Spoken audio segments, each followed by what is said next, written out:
you don't just want to have succession planning for the leadership, the owners of the business, as they're moving through and moving up and moving out.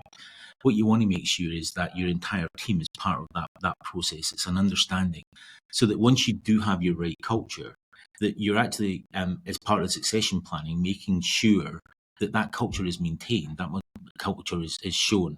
And if you have a culture whereby you value people, you give people autonomy to do work, you set them up for success, you're growing them, then one, they will be happier and they will perform better for you and your company will be more successful. But it's then making sure that you're going through that process, that actually you're matching the new owners that you're selling to with the existing culture you have. And it takes a lot to say, I'm not selling my business to you because your culture is wrong for my culture.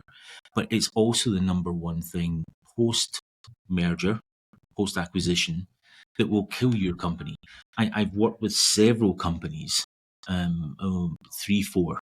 easily three, four, who have been bought, and 2 years later, the founders come back and said, I don't know I'm going to get my earn out because these guys are idiots. The culture's wrong. They're not managing it well. My earn out's at risk. Can I buy my company back? Can I influence them in some way? I need to do something to make this work.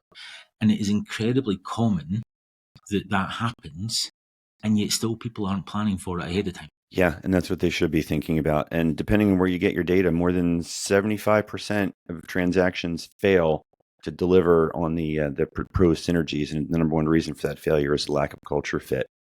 Jim, we are down to the final minutes here in the program. And before we bounce, I wanted to give you a chance to tell the folks out there in the audience who are listening, what's the key thing you want them to remember from today's conversation, and maybe one shift that they can make and take back to act on this week? I think for me that the one thing would be where we started, and that would be intentional culture. You have a culture. It's whether you're intentional about it. It's whether it's the one that you want, whether it's the one that's working best for you. So remember that your culture is the fundamental thing that is actually gluing your people. It's what keeps your people together.